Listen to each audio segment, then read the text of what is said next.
Max, my knife is looking dull. What do I do? Oh yeah, this one too. These knives are dull and need some sharpening. Go to Original Grills out there in Durham, and on December 13th and 14th, which is a Wednesday and Thursday from noon to 5, they're having a professional knife sharpening setup.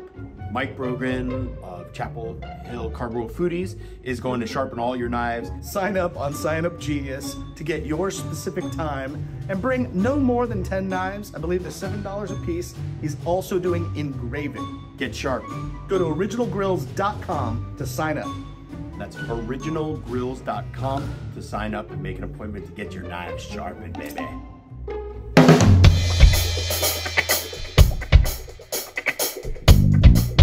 This is the North Carolina Food and Beverage Podcast, brought to you by Sysco.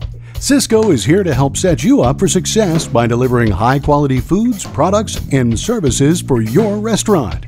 Recording live to digital from the NCF&B studios in downtown Raleigh. Join us as we lead you into the kitchen, inside the bottle, and into the minds of the food and beverage industry. And now, lighting the 8th candle, it's Max Trujillo and Matthew Weiss. Hello, and thank you for listening to the North Carolina Food and Beverage Podcast. I am your co-host, Max Trujillo. And I am your co-host, Matthew Weiss. And today we are talking with the Israeli Wine Producers Association. This is an episode about the struggle of the Israeli wine producers, but I must take a moment to comment.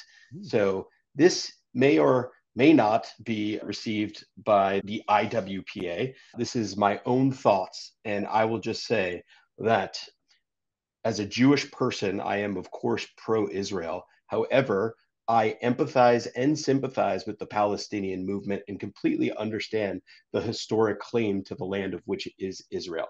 However, the use of terrorist tactics by Hamas, which is deemed by many others as a terrorist organization, is not the platform to begin talking about Palestinian liberation, especially when it's in their ethos to destroy the nation of Israel. So those of you who are asking for peace, and then at the same time now talking about Palestinian Liberation Organization or the liberation of Palestine because of what Hamas has done, it is not the time. It is complete hypocrisy because they are not for peace, they are for destruction. So moving forward, if you have other further questions about that, we are happy. I am at Weisswine on Instagram. Please reach out to me. I'm happy to have some friendly discussion. Yeah, no, Matt loves getting into it online and definitely in the DMs. So if you have any thoughts, he's more than happy to discuss. First, read the Balfour Declaration to understand, because, by the way, and I'm sorry to our guest, Joshua, you will be on in 1 second. We'll get to you, but there is a huge amount of history going back to the 7th century between Jewish people and people of the people of Muslim faith that are very much harmonious. And the British fucked it all up, everybody. Sorry, Max, go ahead. Well, as a member of the British colony, because I'm half English and half Hispanic, I take offense to that. But anyhow, I really don't. Isn't it funny, like how English people just kind of go, ha, ha, ha, and then they just laugh it off and walk away? Anyhow, as a non-Jew, Matt, I am sympathetic to your plight and to Josh's plight and to the Jewish people's plight. It is an unusual and unprecedented time in the world where it has always typically been that Jewish people have been downtrodden and, like, for lack of a better term, like the underdogs. And this is well, it's not unprecedented. It's very much precedented. Yeah, well, but this is an unusual time where they're looked as like the people that actually have the structure, have the money, have the control of an area. And so I can understand why the plight of a lot of people, you know, walking up and down Fayetteville Street here in Raleigh protesting, or when I was in Wilmington last week protesting in the street about Palestine. Like, you understand it's an underdog story. It is not to oversimplify, but it's like people look at things quickly and you need to understand the full story. Let it be known too, this is a story about Israel. This is a story also about Israeli wine, and coming from three professionals that know a lot about wine, we're going to learn a lot about wine from Israel, and I'm sure politics will make it into the scope at some point, as it already has. But we do want to. We can't talk Israeli wine in this time of life and not mention what is happening in Israel at this moment. So, with that said, please let's introduce. Yes. So yeah, let's make it about wine now. So here from the Israeli Wine Producers Association to tell us all about what's going on in Israel winemaking is Joshua Greenstein. Welcome, sir. Hi guys, thanks for having me. It's definitely a crazy time, not just in Israel but all over the world. It's scary for Jews everywhere in the world these days. It's almost safer to be in Tel Aviv than it is in New York City these days. It's there's so much going on out there, but we're definitely here to talk about wine and tell the story of wine and history of Israel through wine. That's something I like to do. Is really, and there will be points in the conversation of wine where you do talk about history, and that's what happens, right? That shows you where they were there. We'll start off with this one actually, right? Because it's got a wine. It's called Israel. It's called Homeland. It's from a winery called Psagot. Okay, and the reason I'm starting this one is because it's got a coin on the bottle, right? This cool coin, and I'm fortunate enough to have one of the originals actually here. I'll take it out. Show you. It's from 66 CE. Whoa. All right. This is one of the originals, and on every bottle showing us this ancient coin. Wow. Okay. And in the owner's house, Yaakov Berg, who lives by the winery, he was digging a little bit one day in his farm, and he came up to this cave, and he hollowed out this cave, and in the cave he found these coins alongside wine jugs, just showing you, that these guys were in the wine business as far back as 66 CE, at least obviously further back, but this is just one example of where it goes back to. So that's starting a little conversation and throwing in a little history to the mix. And what we're here to talk about is some historical wine, right? Yeah. Hey, Joshua, you're in New York City right now? Yeah. I'm in Westchester. You're Westchester. New York, yeah. Okay. Yeah, for a reference. Okay, so we're obviously here in North Carolina, but I'm from California. Matt's from New York. By the way, Matt, happy 7 years. I think this comes out. Thank you. Happy 7 years. Yeah. Yeah, I think it's holy cow. Lucky number 7. So now we're all set. As we get into it, I think let's just kind of start real broad overview for someone like me who doesn't know. I know a decent amount about wine, but I don't know a lot about Israeli wines. So could you give me an easy to understand example or characteristics that qualities that differentiate Israeli wine from wines that are produced in other regions? Just kind of where does Israel sit in the wine world as far as flavor profiles? Sure. So, personally, I'm fifth generation wine business. Just so you know a little bit about me.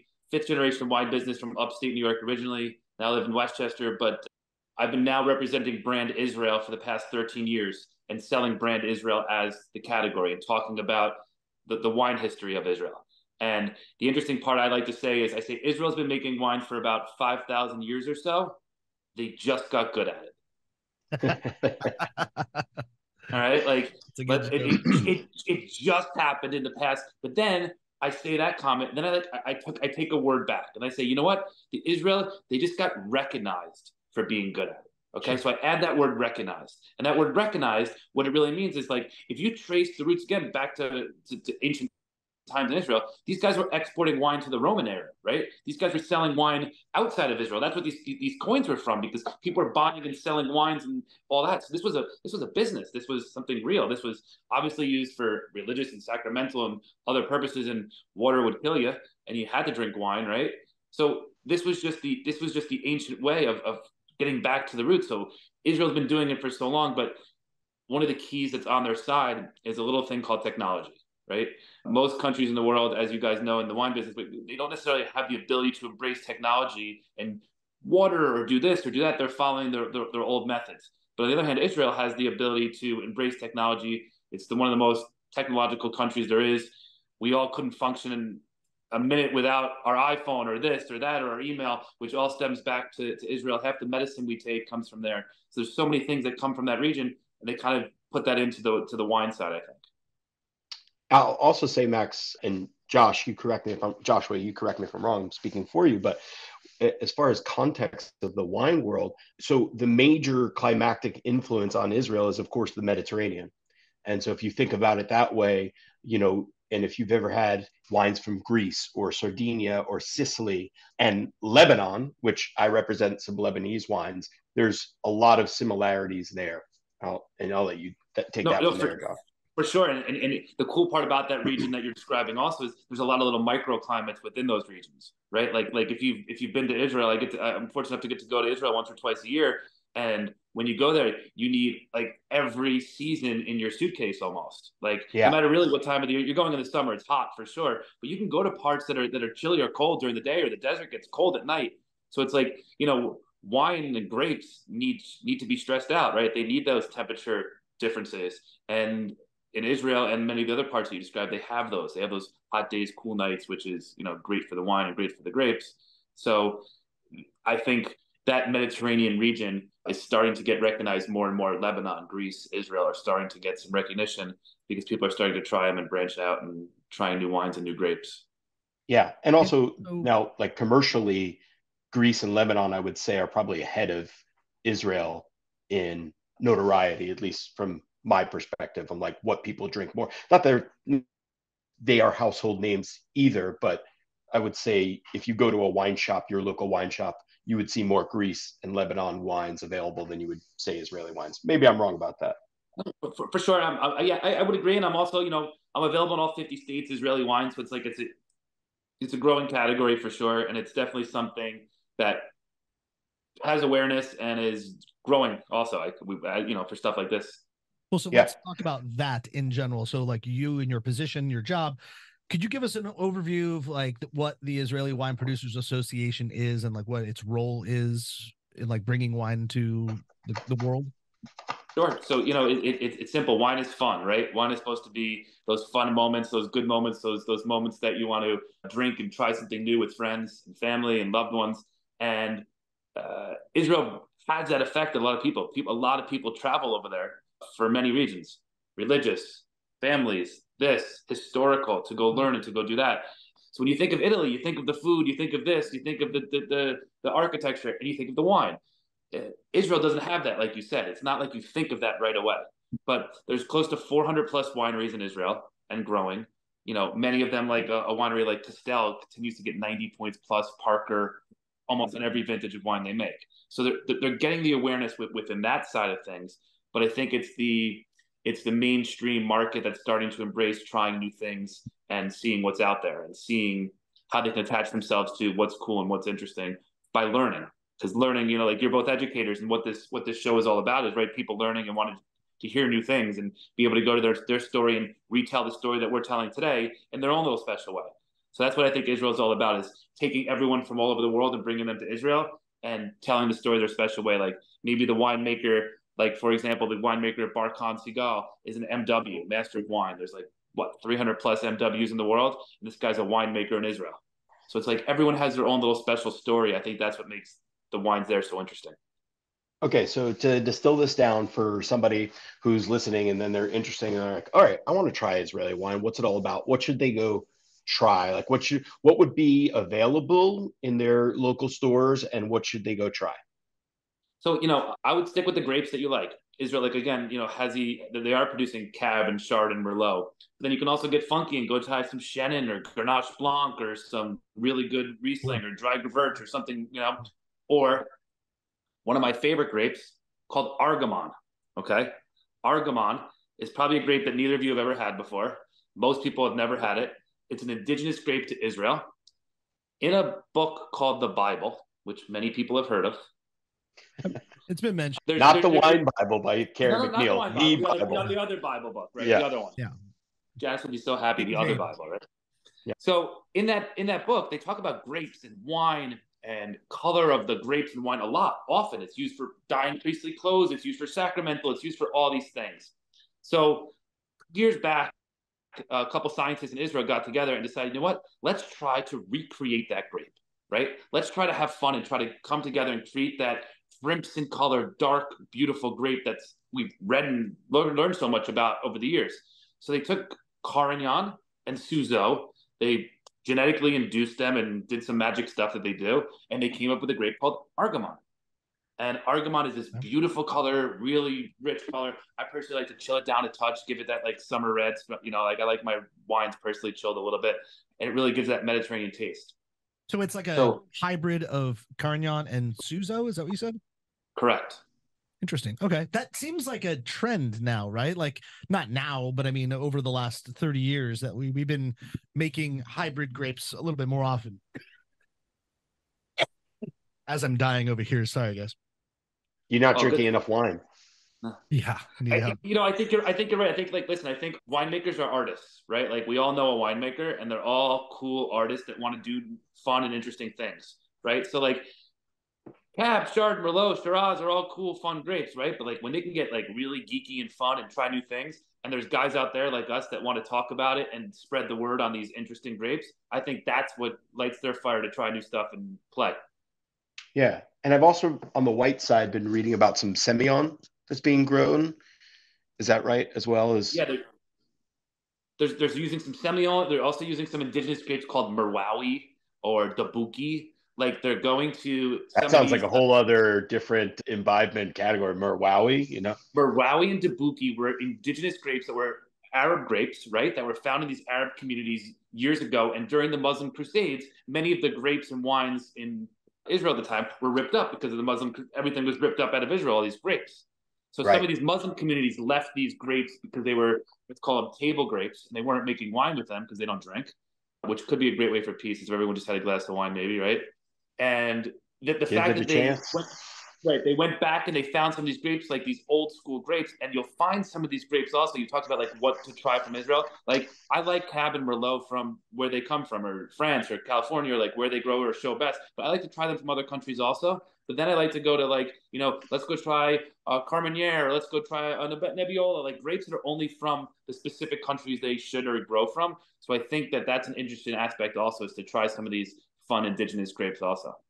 Yeah, and they have character and they have a sense of place and all of that stuff. And speaking about something with character, I would like to pause now for a quick word from our proud title sponsor, Sysco.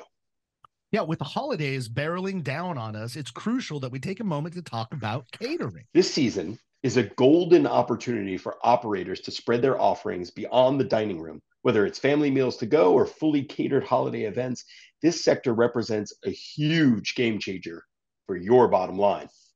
Catering has the potential to boost your sales by 20% or more. So food service operators of all types can be tapping into this revenue stream. You don't need to see yourself as a caterer, quote unquote. If you have food to go, you're already in. So you might as well capitalize on it. And as always, Sysco has everything you need to maximize your success, from essential catering products to their interactive checklist and toolkit. You'll be covered with Sysco. And remember, by offering holiday catering, you're not just serving meals, you're creating memorable experiences for your customers and becoming a part of their traditions. You've got your diners' backs during the holidays, and Sysco has yours. Visit Sysco, that's SYSCO.com, to spice up your revenue stream and get catering sales bump now. Sysco, at the heart of food and service. I want to move up to what's happening right now. There's a lot happening. We all know that there is Hamas and Palestine and the Gaza Strip, and I'm just saying words that I've heard every news pundit say out loud. But I want to talk about what this means to your industry, to the wine industry. There's some really affecting situations that would happen, as if anything would happen. If we were in Napa and there was like a small group that was blowing up cars all up and down the street, it might be hard for tourists to come into Napa to buy said wine, to export wine, to pick grapes. I mean, this started a couple months ago, which I don't know what the growing season and the picking season is of Israel, and you could tell me, but like if it was something like here in like California, that would have all happened during the same time, which would have put kind of a kibosh, to use that word, on doing anything in the wine world. So could you speak to us a little bit about how the wine industry in Israel has been affected through all of this turmoil? Yeah, it's been tough. It's been very tough. In Israel, a lot of the wine consumption of Israeli wines were done within the country. Export was just a piece of their business. It happened right in the middle of harvest, towards the end of harvest, I should say. It happened towards the end of harvest. And many people, no one was prepared for this. Obviously, no one was ready for this in any which way. So these guys were all in the middle of everything they had to do. They were knee deep in grapes. They had everything ready to go. They had half the barrels here, half the things in. Everything was empty. And this happened. And they all dropped what they were doing and went to war and went to go fight for their country, because that's the most important thing at that moment, is their family and their country. And that's all they cared about. And within a couple of days, they started to figure out the older grandparents. I started seeing, people sending me pictures of like their parents that were retired, that were like, working from home, taking care of the grandkids, are now up at the winery. The mother with a pocketbook still over her strap because she didn't even have time to take her pocketbook off. She's jumped right on the assortment line. Or they couldn't hand harvest. So because Israelis were kidnapped, but there was a bunch of these Thailand pickers were kidnapped as well. And these they sent them all back to Thailand. The Thailand government sent a plane for them to all come back home. So none of their farmers were there. None of the pickers were there. So they had to come up with new methods. Maybe this year that they supposed to be hand harvested, maybe they figured out a machine, or they passed a machine amongst 3 different wineries to share because they only had one person to drive it. And this happened, like you said, right during harvest. So yeah, we should preface, Joshua, by saying that Israel has an army of citizens. And so anybody who is a citizen of Israel must serve, and is constantly, until they reach of a certain age and a certain hours, they are dedicated to serve in the army. And that is correct. And most of those people, even past that age, were begging to go fight and begging to go protect their country. Like the guys, there's pictures of a 104-year-old guy that's sitting there ready to go. Like people are ready to go. And that's the beauty of Israel. Everyone's there to protect them and love the country. And they're all about Am Yisrael Chai, which is so important. And everyone stepped up at a different level. By the way, Matt, are there parameters like for whom gets called upon duty? Like everybody. We were like, no, 18 years old. 18 years old. Women do 2+ years. Men do 3+ years. But I mean, okay, so yep. After that, you're kind of after that they do reserves up until the age of 40-ish. But then after that, there's a lot of special people that just do a lot of special things. Yeah, you just jump in. I mean, can you imagine, like, for people listening, like post 9/11? If we had the same similar thought process, that would have been like, there's stories you'd hear of like the Pat Tillmans of the world that like stopped what they did and joined the military, and we all lauded them and we're like, oh, what an American hero and all that. And it's like, yeah, these are like everybody of this country is joining up to fight for their country. And just to frame that even in an even greater sense, the country, the landmass of Israel is about the size of the state of New Jersey. And they are surrounded on their borders by potential enemies all around. So when you talk about come together, it has many, many layers of meaning in Israel. And if you've ever been to Israel, or you know anyone that's been to Israel, the pride of the country and the pride of the people is so strong. There's so many flags always up all over the country. People are prideful of their country. They're proud Israelis. So this hit them quick, and they needed to get on their toes quickly and protect themselves. And they're also party people, right? If you've ever been to Israel, you ever heard of anyone that's ever been to Tel Aviv at night? Tel Aviv at night is you guys are swearing, is a fucking rock star, all right? I already heard you guys curse, so I know I can get away with it. These guys these guys party hard. Like if you go to Tel Aviv at night, it's like meatpacking district meets South Beach, right? The women are beautiful. The people are fun. Everyone's hanging out, drinking good stuff, and the food and the scene has gotten so awesome over there. So to have all this happen over there, and these people just, that side of it is not happening anymore. Like it's important to get back there and see that. That's what's not happening now. That was actually, that was kind of a question that I had specific. So let's just live in a world where none of this had happened, right? Let's go back a year. And I mean, obviously, there's been a lot of things always happening. It's Israel, for Christ's sake. Like you've just mentioned, Matt, you're like the country itself is situated right in the center of opposing views all around it, 360-degree view. But prior to all of this that has been happening with Hamas and all, what were the biggest challenges or struggles that the Israeli wine world was facing? Like what typically were you guys trying to do? Because like I don't know Israeli wines very well. So like what were you trying to do and what have you not been able to do about getting your wines out there? Great question. So it's simple. Awareness, right? It's the simple fact of awareness. Like it was me doing events and shows and trade shows and going and seeing retailers and working with my team across the country and just showing people that Israel even made wine, right? Like people literally didn't know. Like I have 1,000 videos on my phone. My favorite thing to do would be at like at a random event and someone try one of my wines and be like, "Oh, this is from Israel." What? Okay, well, be honest with me. What did you like? One of the best ones I ever got was someone tastes the wine. They're like, "Oh my god, this is from Israel." I'm like, "Yes." She goes, "This is amazing." I go, "Okay, be honest with me. What did you think you were going to get?" She goes, "Honestly, I thought it was going to taste like bathtub wine, but wow, this is really good." And I'm like, "Wow, that's a quote. Like you thought like." That's what people have in their mindset that Israel doesn't even know what they're doing or make wine. They didn't even know that Israel made wine potentially. Well, I when think you it's the said simple. 90 point Parker wine, it made me just think like, oh, is this just inky, high alcohol like syrup? Because we all know Robert Parker just loves his big, unctuous, nasty fruit. Yeah, but it's changed now. I mean, now the Right. Venice publication is more, let's say, well-rounded. He Right, has and it's not big just tasting Parker. panel. It's trading panel, a tasting panel. It's many. It's across the board. It's many wine enthusiasts. It's many different publications paying attention. We had the cover of Spectator a couple of years ago. We've had articles written. So there's I think it's awareness. So now how do I do that? So just to relate to you guys and your listeners, a lot of the listeners are like you, I would assume. I've been taking sommeliers and buyers on trips to Israel. I've been running a trip and a half a year. I've done it 3 or 4 times now, but prior to that, I was doing other interesting things with them. But I figured this is a new method and it's been working.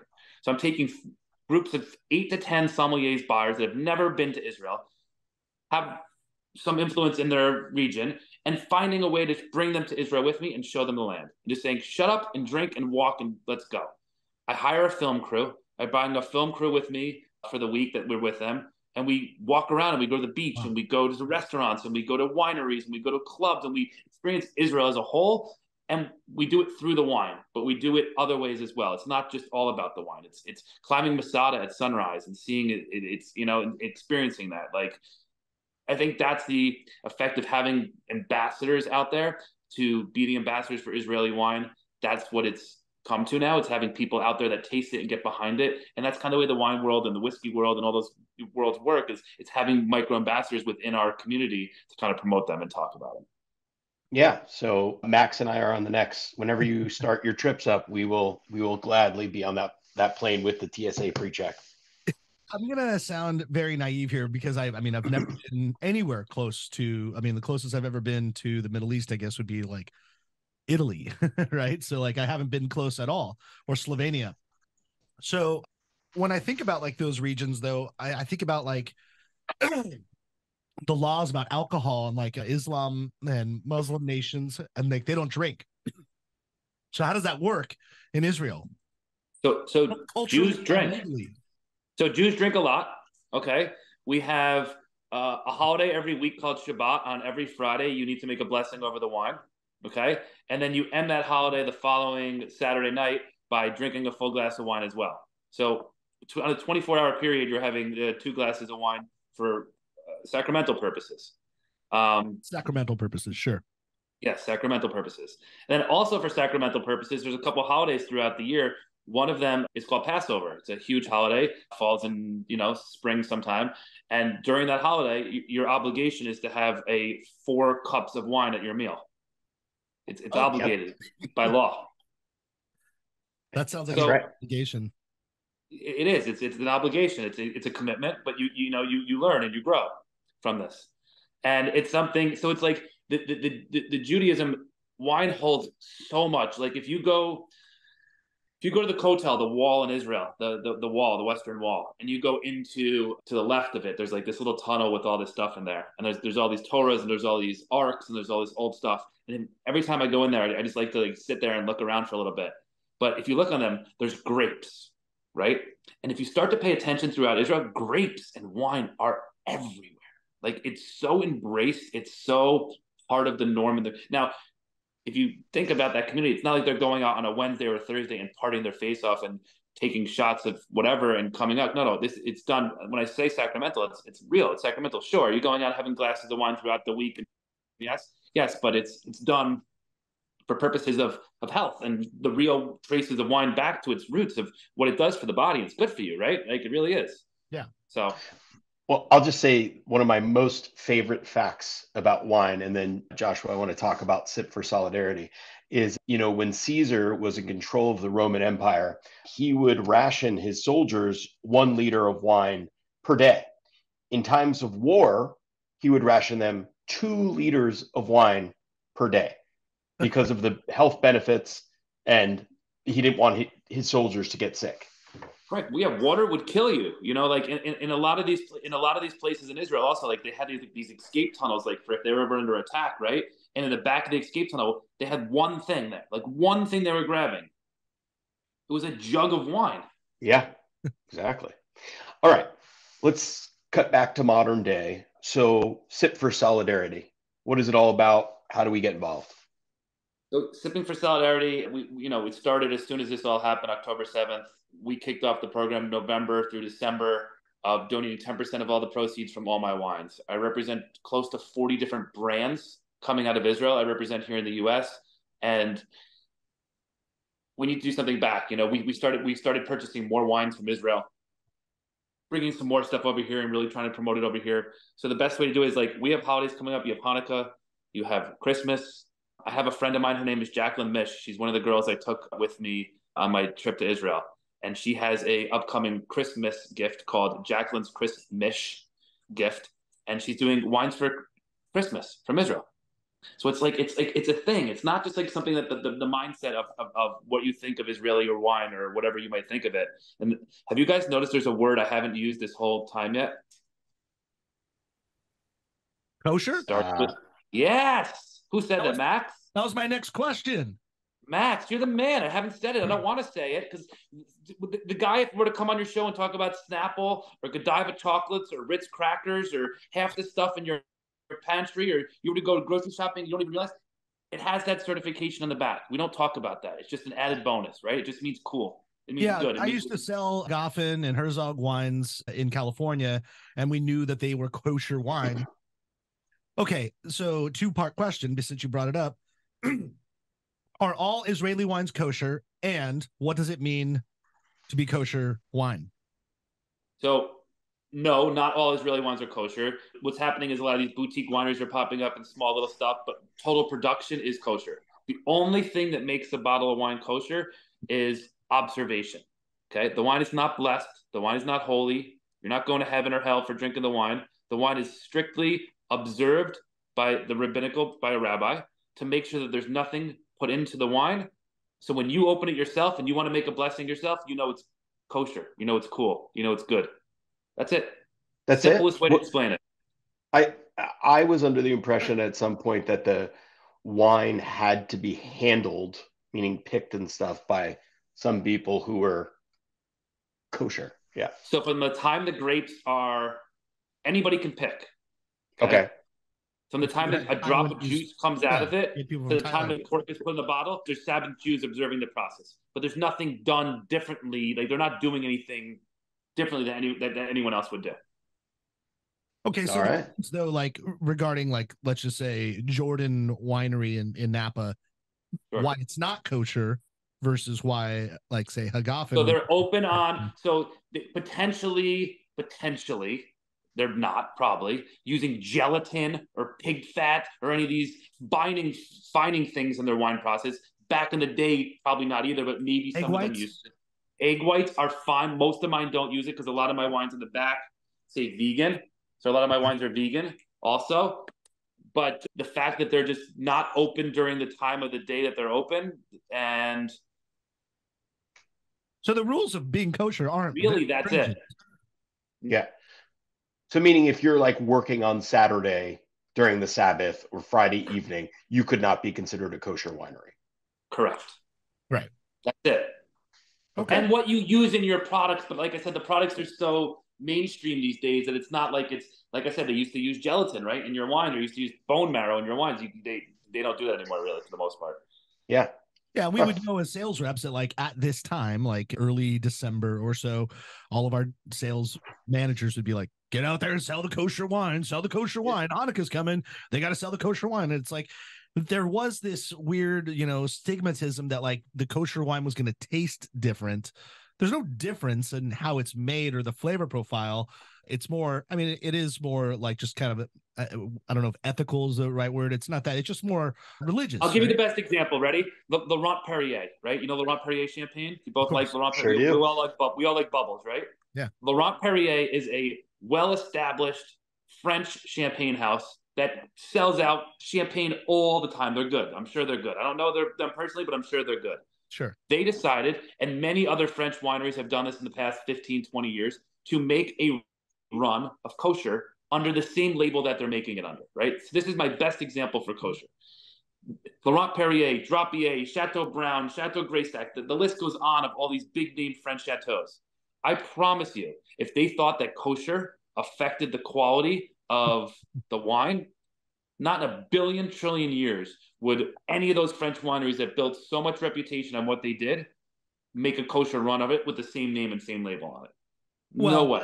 Or they just knew that there was a decent market of kosher drinking people that they're like, we do have all these wines, but then we also have this wine. No. It's the exact same thing. Same product. Right, but they didn't change all of their wine. They just added. No. Like Laurent Perrier makes Laurent Perrier Blanc and Rosé, and they make a kosher version of the same thing. Same exact stuff. Just one of them has an OU on the back, the other one doesn't.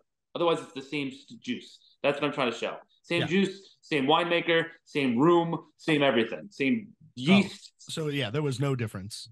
No difference. Yep. It's just the person that observed those 6 barrels. That's made them good.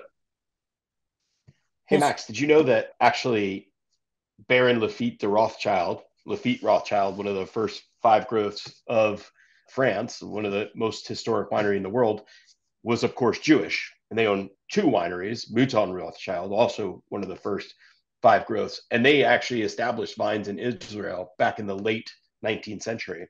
So a lot of this French winemaking. In the late 1800s, was the Rothschild family founded Carmel Winery. Very good, Matt, on your history. They founded Carmel Winery, which is still around today. And they took Carmel Winery and they gave it to the people.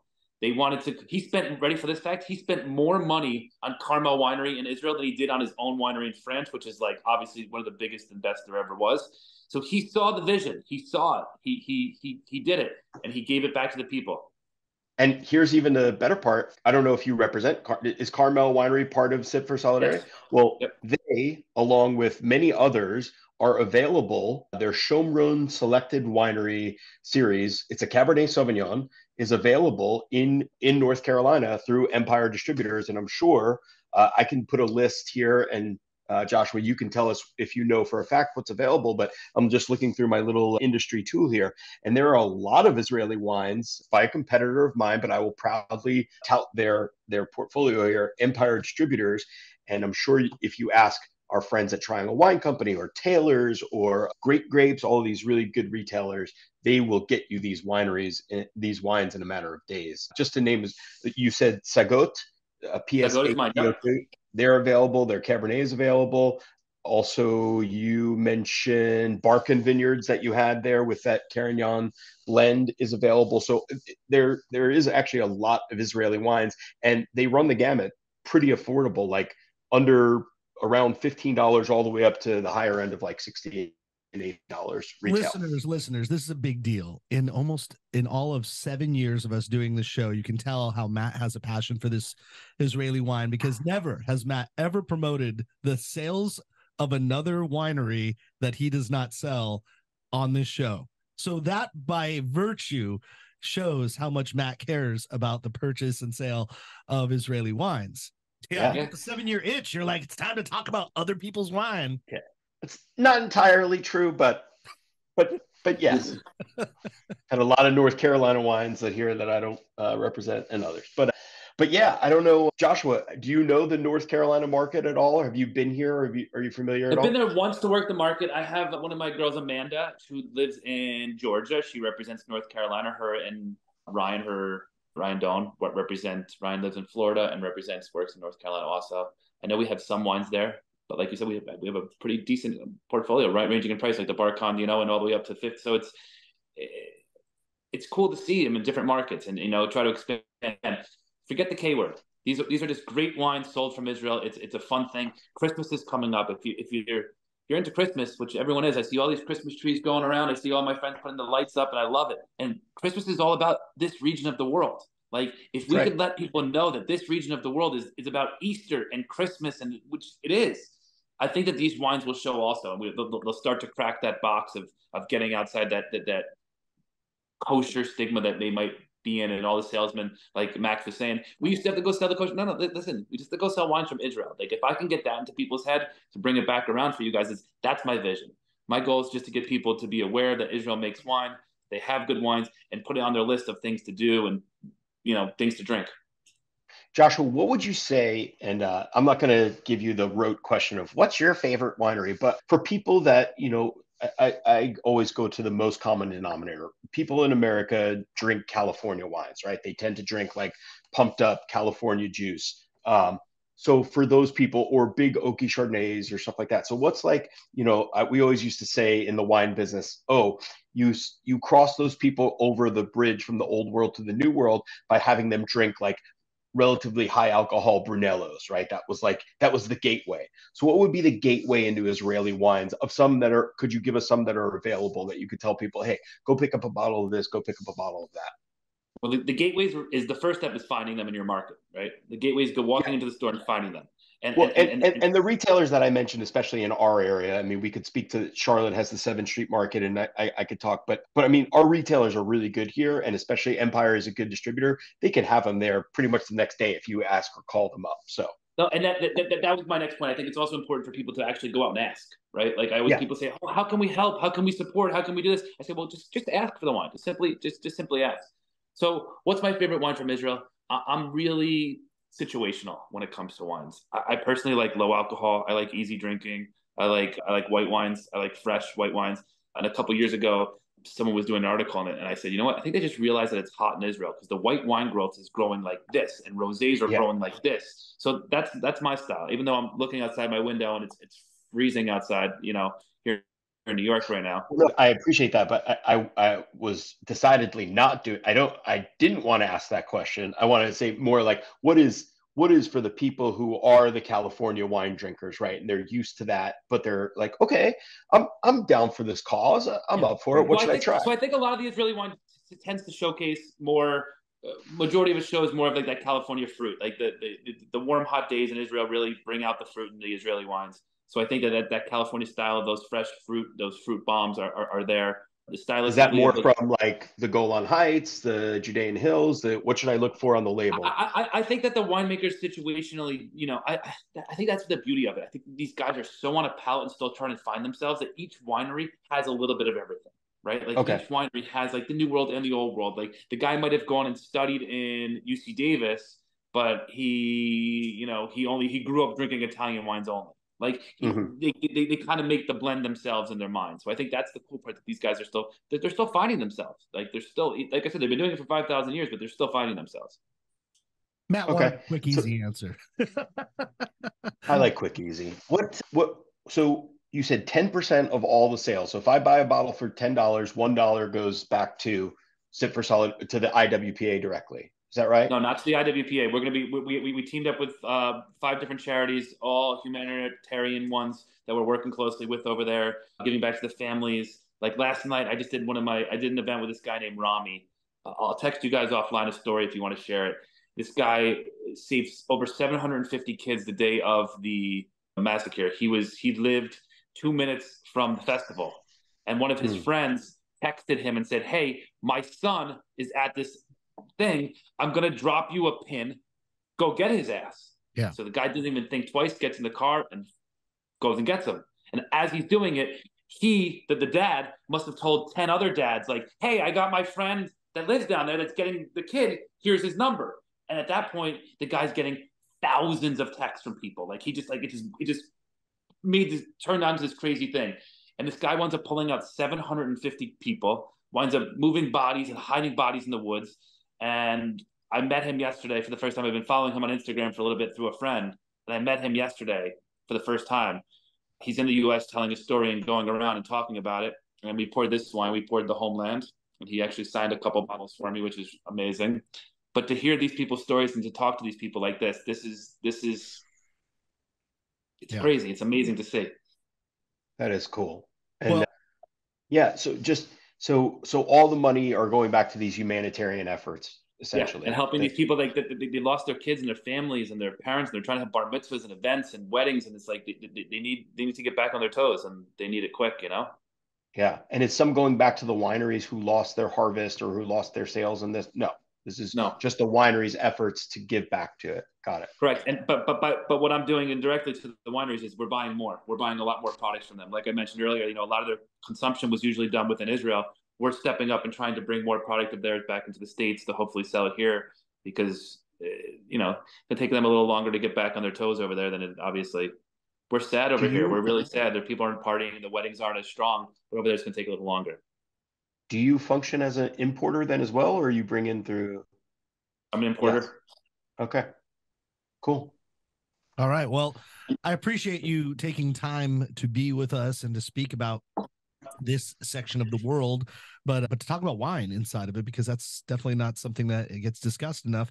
We would have done this if all this stuff wouldn't have happened, because this is just interesting. Yeah. This is stuff that like we should know about. I love learning about new regions, and they're not new. They're new to us, of course. They're ancient, but it's great. I appreciate the time. Matt, before we get out of here, any closing statements? I know you started the whole show with how you feel about this stuff, but what can I do to be an ally in this situation? Listen, I'm not here to solve the Israeli-Palestinian conflict. And like I said at the beginning, I completely understand with those who are pro-Palestine, and I'm not against you. All I ask is that you have an open conversation, not one that is based upon the platform that a terrorist organization who raped women and kidnapped children started. Yeah, I think we can all agree that bloodshed over politics and over land and all that is just senseless. It's senseless. We should just senseless.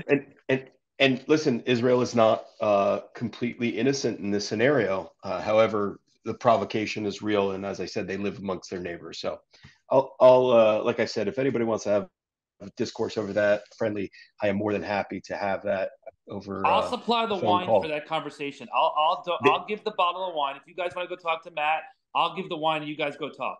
4 cups. There we go. 4 cups minimum. 4 cups minimum, and then we will really peace. The conversation starts after the 4th cup. I like that. That's right. By the way, Matt, I want to be invited to your next Passover. I want to go to the Seder. You never invite me. Okay. Well, I don't know who's going to drive home, because Felicia likes to imbibe too. So she was going to, if you're both drinking 4 cups, we might have to wait till Alexandra gets her permit. But until then, I will say, for all of you out there, go find yourself some Israeli wine. Go ask, like I said, your local retailer. I implore you also, please look for your local retailer. They can help you and reward your wine drinking experience and probably find you some really fantastic Israeli wine. I will also put out a thing on our show notes about all the Israeli wines that are available locally, so you can knowledgeably discuss that with your local retailer. But until then, find yourself some Israeli wine. You will drink extremely merrily. Thanks for listening to the NCF&B podcast. And if you've stuck with us this long, review us on iTunes, and remember, 5 stars are encouraged.